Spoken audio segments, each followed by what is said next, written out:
Bonsoir la Steel Family, j'espère que vous allez bien. On se retrouve après le match qui opposait le LOSC à Fribourg pour cette huitième journée d'Europa League.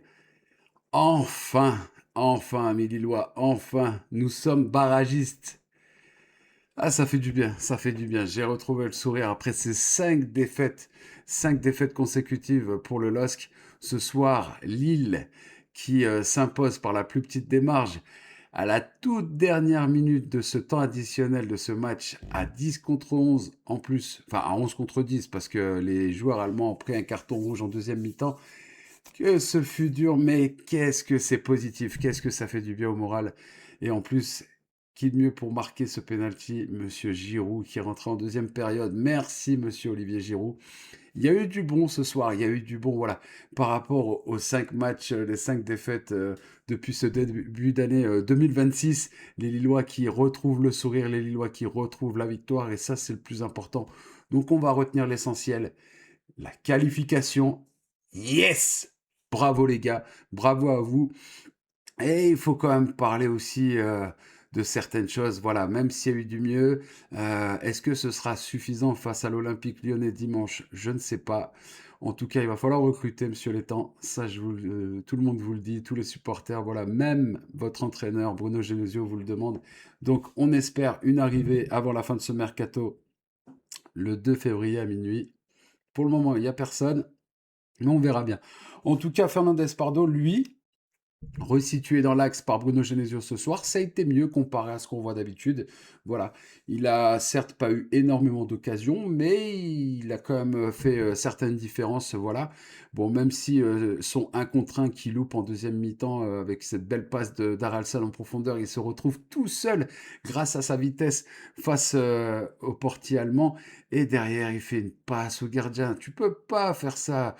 Ce mec-là, je vous le dis, s'il arrive à faire fonctionner son cerveau correctement plus vite qu'il ne fait fonctionner ses jambes, ce sera un top joueur. Mais pour le moment, tu es juste un joueur moyen parce que tu n'arrives pas dans les 1 contre 1 à être décisif.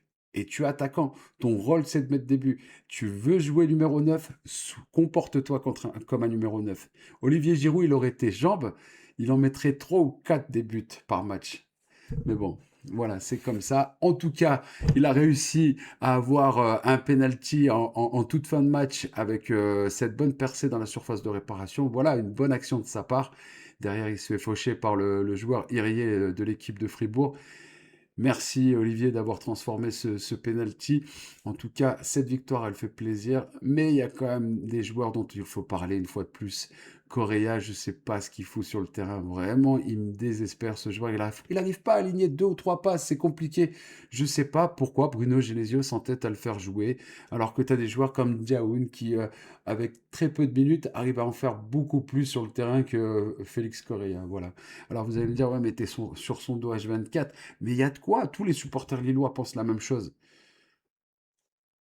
À moins d'avoir des soucis de vue, honnêtement, je vous le dis, Correa, il a rien à faire au LOSC. Du moins pour le moment. Il va vraiment falloir qu'il se ressaisisse, ce garçon, s'il veut continuer à jouer. En tout cas, il a toujours la confiance de Bruno Genesio pour le moment. Et ça, c'est un gros point d'interrogation que j'ai le concernant. Voilà. Et l'autre joueur que j'aime beaucoup, hein, que j'apprécie énormément, mais qui m'énerve depuis son retour de blessure, c'est Thiago Santos sur son côté droit. Thiago, c'est trop individuel. Ça garde le ballon trop longtemps. Ça veut faire des gris à l'entrée de la surface et il se fait chipper le ballon à chaque fois. Les centres, c'est catastrophique. Ça arrive tout le temps derrière le but ou au deuxième poteau, là où il n'y a personne.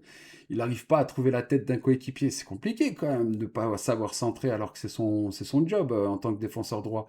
Surtout qu'il en est capable. Il nous l'a prouvé par le passé avant sa grosse blessure. Et puis aussi, les passes, elles sont mauvaises. À chaque fois, les passes n'arrivent pas dans les pieds. Et ça, c'est pas possible. Vous êtes joueurs professionnels, les gars.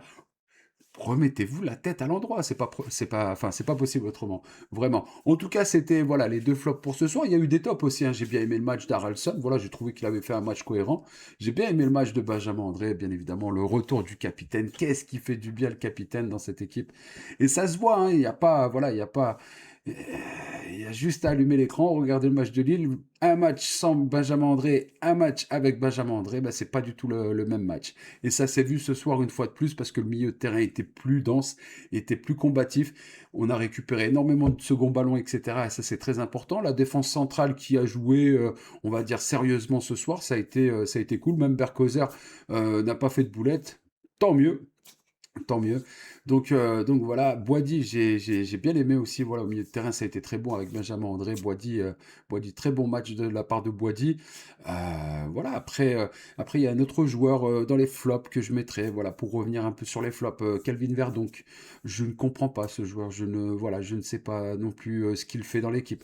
Mais bon, voilà, ce sont que mes avis personnels. En tout cas, je suis fier d'être Lillois ce soir. Allez le LOSC, merci à vous, merci infiniment. Sachez qu'on se retrouve à partir de samedi et dimanche, gros week-end en préparation avec 2 streams par jour.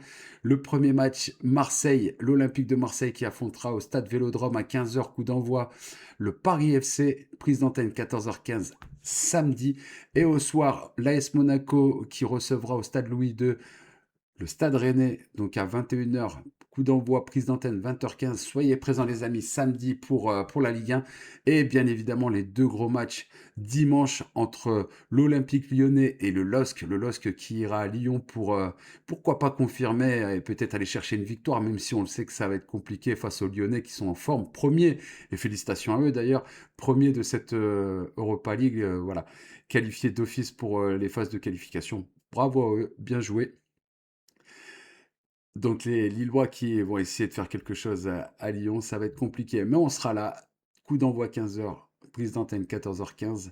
Et le match du PSG, le PSG qui se déplacera à Strasbourg, en Alsace, pour affronter Strasbourg, le RC Strasbourg, voilà, pour le match de prime time dimanche soir 21h. Coup d'envoi, prise d'antenne 20h15. J'espère que vous serez là, j'espère que vous serez nombreux à donner de la force pour les Lillois et pour les Parisiens ce week-end. Les Parisiens qui doivent conserver cette place de leader et les Lillois qui doivent se remettre dans le sens de la marche et regagner des places au classement dans ce haut de tableau. C'est très important et surtout continuer, voilà, pourquoi pas sur cette dynamique. Est-ce que ce match de ce soir, ce serait pas tout simplement notre toute première victoire en 2026, mais aussi le match référence pour pourquoi pas galvaniser les joueurs et retrouver une équipe cohérente et surtout se sortir de cette mauvaise passe. Voilà, on a conjuré le sort. Maintenant, les gars, à vous d'affirmer et de confirmer le week-end prochain contre Lyon à Lyon. Voilà. En tout cas, c'est tout pour ce débrief. Merci à vous tous. Merci infiniment d'avoir été présents une fois de plus en nombre sur ce stream ce soir. J'ai pris un kiff monumental à être avec vous. C'est que du bonheur. En tout cas, si tu as aimé cette vidéo, n'hésite pas à liker, à la partager à tes amis. N'hésite pas à, voilà, faire un peu de visibilité à cette chaîne. 2 mois d'existence, plus de 1000 abonnés. Ça, c'est grâce à vous, je vous le dois. Merci infiniment. Gros cœur sur vous, la famille. Et si tu es resté jusqu'au bout de la vidéo, n'hésite pas à écrire Giroud dans les commentaires. N'hésite pas à commenter tout simplement et à mettre Giroud à la fin. Et comme ça, je sais que tu es resté jusqu'à la fin. En tout cas, c'était Steve Jess pour vous servir. Merci à vous tous. À samedi. Ciao la famille.